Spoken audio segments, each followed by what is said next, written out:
ನಮಸ್ಕಾರ. BM ಟಿವಿಗೆ ಸ್ವಾಗತ. ನಾನು ಭಾಸ್ಕರ್ ಎಂ.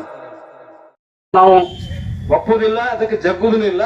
ಇಲ್ಲಿಂದ ನಾವು ನಿರ್ಗಮಿಸಬೇಕಾದ್ರೆ ಸರ್ಕಾರದ ಒಂದು ಸ್ಪಷ್ಟ ಆದೇಶ, ವಿಜಯಪುರದಲ್ಲಿ ಸರ್ಕಾರಿ ವೈದ್ಯಕೀಯ ಮಹಾವಿದ್ಯಾಲಯ ಸ್ವತಂತ್ರವಾಗಿ ನಾವು ನಡೆಸ್ತೇವೆ ಅಂತಕ್ಕಂಥದ್ದು ಸ್ಪಷ್ಟವಂತ ಆದೇಶ ಬಂದಾಗ ಮಾತ್ರ ಈ ವೇದಿಕೆ ಖಾಲಿ ಆಗ್ತದೆ. ಅಲ್ಲಿವರೆಗೂ ಕೂಡ ನಾವು ಇಲ್ಲಿಂದ ಹೇಳುವಂತ ಪ್ರಶ್ನೆ ಇಲ್ಲ.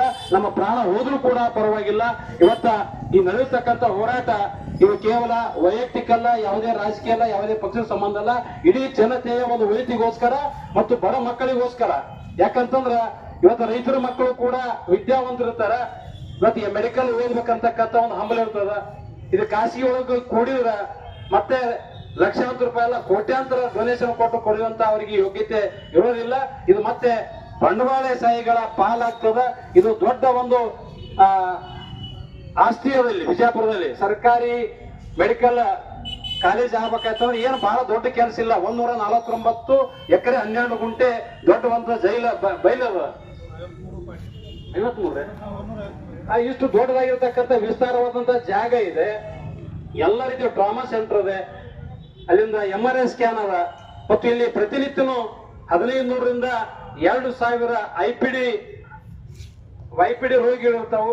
34,000ರಿಂದ 35,000 ಪ್ರತಿ ತಿಂಗಳು ಕೂಡ ಪೇಷಂಟ್ಗಳು ಬರ್ತಾವು.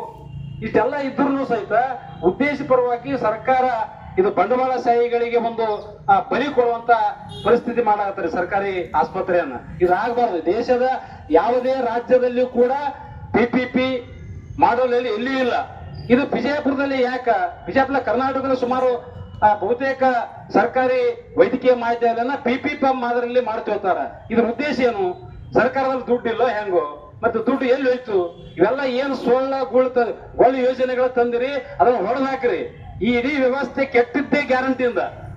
ಈ ಗ್ಯಾರಂಟಿಯನ್ನು ಮೊದಲು ಹೊಡೆದಾಕ್ರಿ. ಇಲ್ಲಿಕಂದ್ರೆ ನೀವು ಉಳಿದ ಗ್ಯಾರಂಟಿ ಇಲ್ಲ ಅಧಿಕಾರದಾಗ. ಈ ಪರಿಸ್ಥಿತಿ ತಂದು ಇಡ್ಬೇಕಾಗ್ತದ ನಾವು ಹೋರಾಟಗಾರರು. ಇದೇನು ಸುಮ್ಮನೆ ವಿಜಯಪುರ ಜಿಲ್ಲೆ ಅಂತಂದ್ರ ಏನು ಕೂಡ್ತಾರ, 4 ಜನ ಒದ್ದು ಹೋಗ್ತಾರ, ಏನು ಆಗಂಗಿಲ್ಲ ಹೋಗಂಗಿಲ್ಲ ಅಂತ ತಿಳ್ಕೊಂಡು ಏನ್ ನಾವು ತಪ್ಪು ಕಲ್ಪನೆ ಸರ್ಕಾರದ ಇತ್ತಂದ್ರ ನಾವು ತೋರಿಸ್ತೇವೆ, ಇತಿಹಾಸ ಮಾಡಿ ತೋರಿಸ್ತೇವೆ. ಯಾಕಂದ್ರೆ ಇದು ವಿಜಯಪುರ ಜಿಲ್ಲೆ ಅಂತಂದ್ರ ಬಸವಣ್ಣನವರು ಮಾಡಿರ್ತಕ್ಕಂಥ ಕ್ರಾಂತಿಯ ಸ್ಥಳ. ಇದು 12ನೇ ಶತಮಾನದಲ್ಲಿ ಬಸವಣ್ಣ ಕ್ರಾಂತಿ ಮಾಡಿದ್ರು.